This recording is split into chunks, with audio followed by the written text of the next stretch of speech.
창업에 대해서 제가 꼭 한번 생각해 봅시다 해가지고 제가 이제 몇 가지를 써놨는데요. 맨 먼저 제가 뭘 써놨냐면, 과연 유망한가? 결론부터 얘기하면 빨래방은 유망하다 이렇게 단적으로 얘기할 수는 없어요.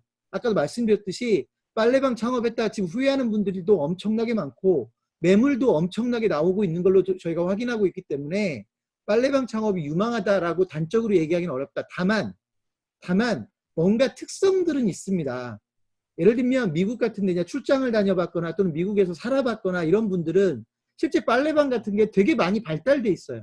우리는 그런 빨래방 체제보다는 보통 전통적인 세탁소가 있었고 세탁 편의점이 있었고 이런 식으로 하다가 코인 빨래방이 좀 뒤늦게 나온 케이스인데, 그에 비해서 어찌 보면 이제 나왔으니까 새로운 패턴 선진국에는 많이 있는 소위 창업 아이템인데 이제 우리는 생겼으니까 앞으로 이게 훨씬 더 확산되지 않겠느냐, 이런 해석도 가능하지만 동시에 우리는 그 전통적인 세탁소나 세탁 편의점이 그 어느 나라보다도 많거든요. 그러니까 경쟁은 무척이나 치열한 업종 중에 하나다. 그래서 유망하다라고 하는 건 내가 이 아이템을 잘 활용해서 유리하게 사업을 만들어갈 수 있다면 그건 유망한 거겠지만, 실제로 보편적으로 유망하다라고 표현하기에는 저는 대단히 위험한 말이라고 생각을 합니다.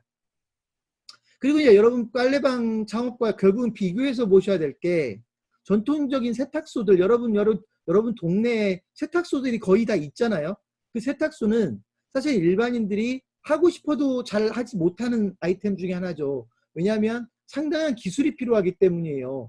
그래서 실제로 이제 그런 세탁소들이 되게 많았는데 최근에 이제 이 세탁소들이 급격히 줄고 있어요. 왜냐하면 경쟁이 치열해서 줄고 있는 측면도 있겠지만, 그보다는 연세를 이 세탁소를 했던 분들이 연세가 지긋이 많이 드신 분들이 많아서 이분들이 점차 은퇴를 하고, 지금 이게 예를 들어서 뭐 세대를 물려줄 정도의 그런 아이템들이 아니다 보니 또 자녀들이 하려고도 안 하고요. 그래서 지금 전통적인 세탁소는 자연적으로 감소하고 있는 패턴이고, 그렇다고 젊은 친구들이 세탁소 하겠다고 그 기술을 배우는 그런 입장들도 아닌 것 같아서 일단 세탁소는 점차 줄고 있는 상황이긴 하지만 경쟁 구도에서는 세탁소도 적은 편이 아니죠. 근데 여기에다가 크린토피아나 이런 세탁 편의점들이 또 엄청나게 생겨났었죠. 지금도 뭐 그런 아이템들이 계속 생겨나고 있고, 근데 세탁 편의점은 전통적인 세탁소에 비해서는 소위 기술력이 별로 필요하지 않다라고 하는 장점과, 심지어는 창업 비용도 엄청나게 조금 들어가잖아요. 그러니까 예를 들면 여러분들 뭐 이마트나 이런 데 가면 심지어 거기에 설치되어 있는 세탁 편의점들도 보게 되는데, 그런 데는 창업 비용이 아주 조금밖에 안 들어가죠. 그래서 실제로 세탁 편의점은 누구나 창업할 수 있다는 장점과 돈이 얼마 안 들어간다는 장점이 있었지만, 실제로 이제 서비스에는 한계가 있고 또 직접 할 수 있는 영역에도 한계가 있을 테고 뭐 이런 단점들이 있었을 겁니다. 어쨌든 그래도 잘 해왔죠. 그래서 뭐 성공한 프랜차이즈도 여러 나왔고 이런 아이템들이 기본적으로 시장을 지배하고 있었는데, 언제부터인가 이제 코인 빨래방, 무인 빨래방들이 등장을 합니다. 근데 이게 이제 선진국 같은 데서 일반적으로 이런 아이템을 보셨던 분들은 익숙하거든요.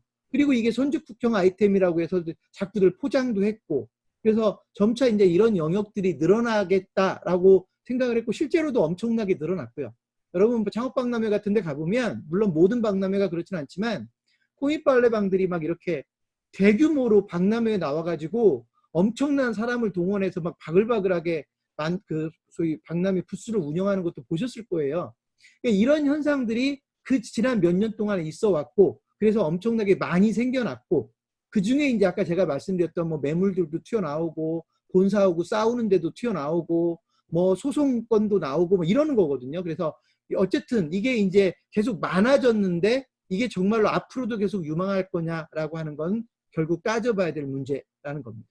그리고 아직은 우리나라에 일반적이지는 않다고 할 수 있지만, 세탁 공장, 그러니까 공장형 세탁소들도 의외로 또 있어요.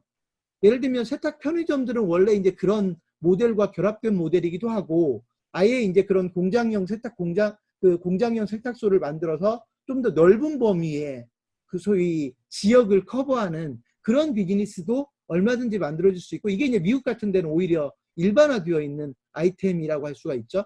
이제 그런 게 있는가 하면 최근에는 결합형들이 나옵니다. 세탁 편의점만 가지고 안 되니까 코인 빨래방하고 결합을 하죠.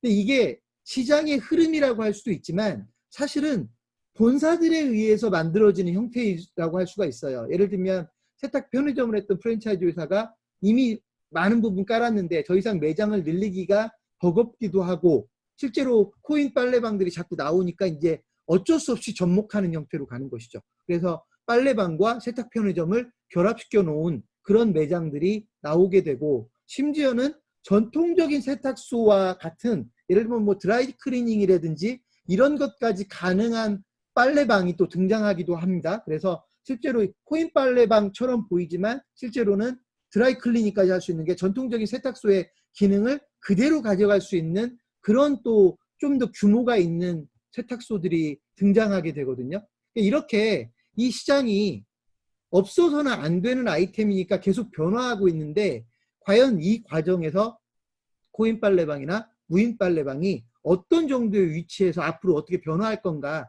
이런 부분에 여러분이 관심을 좀 가지고 볼 필요가 있는데요. 그렇게 이걸 전반적으로 살펴보지 않고 예를 들면 창업박람회에 가서 어떤 업체하고 상담하고 이야기를 들어보니 선진국형이라고도 하고 인건비도 안 들어간다고 하고 창업비용은 좀 많이 들어갈지 모르지만 대출도 좀 해준다고 하고 그리고 무인으로 할 수 있다고 하고 하니까 그냥 거기서 야 이런 아이템이 어딨어 라고 생각하고 덥석덥석 계약을 해버린 사례들도 의외로 많더라. 이거는 사실은 창업자들이 너무 성급해서 발생하는 문제라고 생각이 돼요. 그래서 오늘 여러분은 제가 이따가도 다시 계속 강조하겠지만 창업은요 어떤 아이템이라 하더라도 성급해서 좋을 건 하나도 없습니다. 차라리 내가 준비가 안 돼서 한 1년 정도 걸려서 창업을 준비하면 당장 그 사이에 내가 먹고 사는 문제가 당장 급할지는 모르지만 적어도 그런 분들은 실수를 덜 하게 되는데요. 당장 회사도 그만뒀죠. 뭔가를 해야 되겠죠. 급하죠. 모아둔 돈은 없죠. 집에서 소위 압박은 가해오죠. 그래서 급하게 창업을 서둘렀다가 낭패로 끝나는 사례들은 너무나 많아요. 그래서 뭐 코인 빨래방이라고 해서 예외는 아니고요. 여러분들이 되게 신중하게 접근할 필요가 있다라고 하는 거를 좀 말씀드리겠습니다. 그 다음에 제가 세 번째 줄에 써놓은 게 월 매출 500에도 미치지 못하는 빨래방이 있는 게 아니라 많다는 게 문제예요. 많으면 어느 정도 많으냐? 여러분이 놀랄 수도 있는데요. 평균 매출액이 500밖에 안 된다라는 말들을 해요, 지금. 그러니까 코인 빨래방들의 일반적인 500 정도는 일반적인 매출이라는 거예요.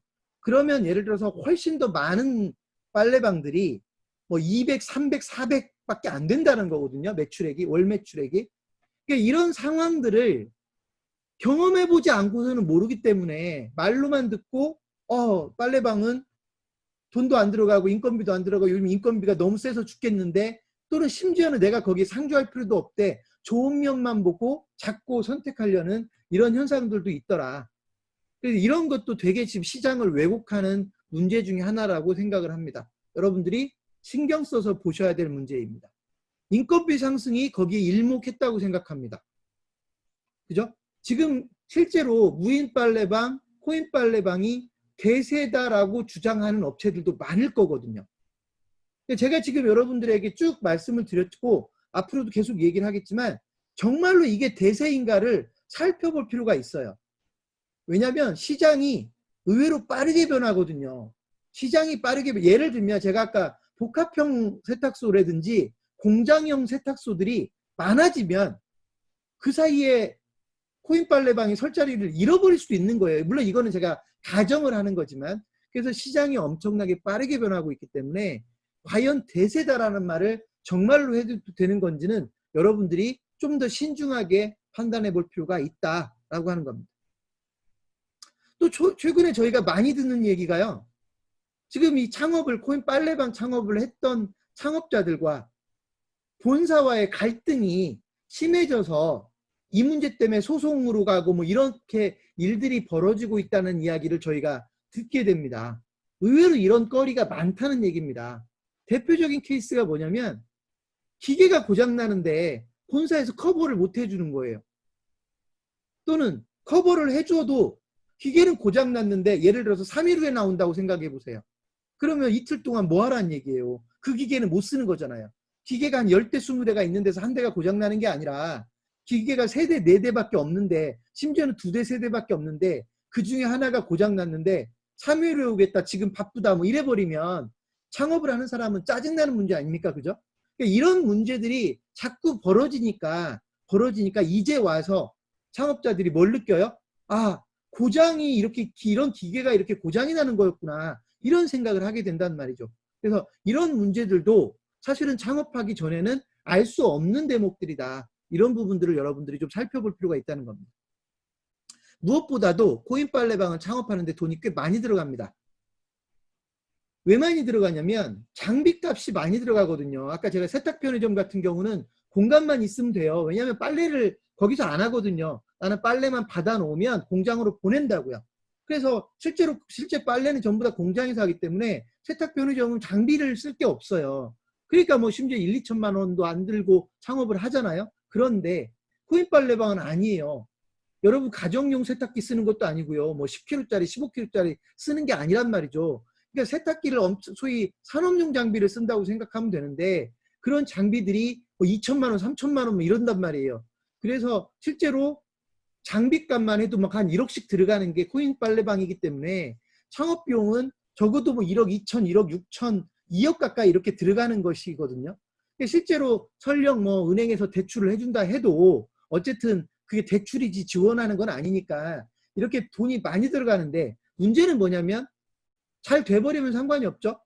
잘 돼버리면 상관이 없는데 1억, 2억 들여가지고 창업을 했는데 아까 말씀드렸는데 월 100만 원도 못 벌고 50만 원도 못 벌고 심지어는 스트레스는 왕창 받고 해버리면 실제로 창업자가 받는 소위 위험은 너무나 크기 때문에 여러분들이 그런 내용들은 좀 알고 가야 된다는 얘기입니다. 혹시라도 솔직히 저희가 창업교육을 하면 업계분들이 많이 오시거든요. 여기 지금 제 교육 듣는 분들 중에 아마 빨래방 업계에서 오신 분들이 있으면 쟤 지금 뭔 소리 하는 거야 막 이런 생각을 하실지도 모르겠어요. 왜냐하면 제가 지금 부정적인 얘기를 되게 너무 많이 하니까.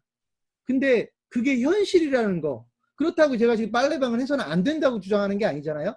빨래방을 하려면 만약에 빨래방 창업이 그런 위험성도 있고 단점들도 충분히 알지만 그래도 내가 여러 다른 아이템들과 비교해 보면 그래도 빨래방이 대안이라고 생각을 한다면 그때는 제가 지금 얘기했던 문제들을 적어도 해결할 방안을 가지고서 창업을 해야지 모르고 창업했다가 나중에 당하면 그건 너무나 큰 문제라는 겁니다. 마지막 줄에 써 있는 거 제가 이 부분은 좀 더 강조해서 여러분들에게 설명하겠습니다.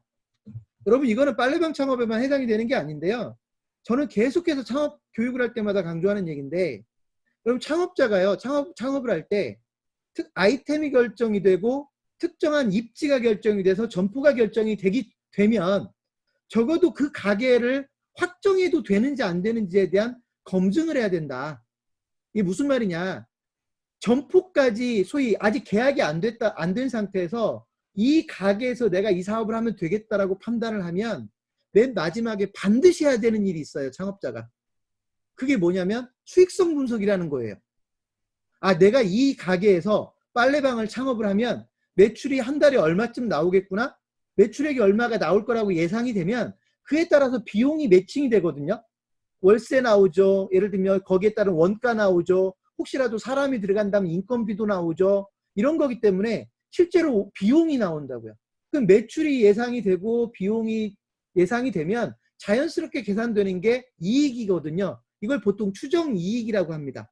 손실이 날 수도 있기 때문에 추정손익이라는 말을 씁니다.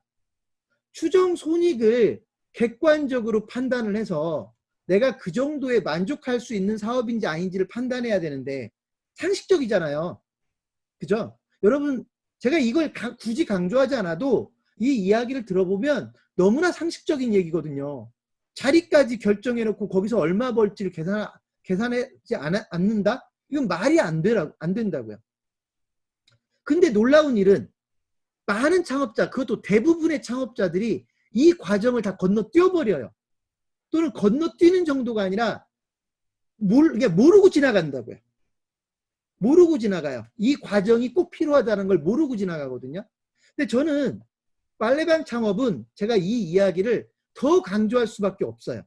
왜냐하면 아까도 말씀드렸듯이 매출이 300, 400, 500밖에 안 나오는 매장이 훨씬 더 많은데 이 매장에 매출 300, 400, 500으로 여러분도 얼마 버는지 계산이 됩니까? 안 되잖아요. 그럼 예를 들어서 500을 벌었는데 여기는 임대료가 200밖에 안 나가고 기타 들어가는 돈이 없으니까 기타 50만 원 잡아놓으면 무인이니까 한 250은 가져간다. 멋져 보이잖아요. 500 팔아서 250 가져간다고 하니까 그걸 멋져 보인다고 생각할 수도 있거든요. 근데 아까 제가 뭐라고 그랬죠? 감가상각비 계산해야 돼요. 감가상각비를 예를 들면 창업비가 1억 5천이 들어갔으면 1억 5천만 원을 감가상각을 해야 되는데 여러분 1억 5천 감가상각을 하면요. 3년으로 하면 1년에 5천만 원씩 상각을 해야 되거든요. 한 달에 400만 원 상각을 해야 돼요. 그 얘기는 뭐냐면 200 감가상각을 안 하고 250만 원 남는다고 계산을 했으면 400만 원 감가상각 비용을 반영을 해버리면 그 매장은 적자 매장이 된다고요. 그러니까 실제로 수익성 분석을 안 해보면 그 자리는 처음부터 안 되는 자리였다는 걸 알 수 있는 건데 그 과정을 생략해버리니까 그냥 무대뽀로 창업하는 일들이 벌어진다.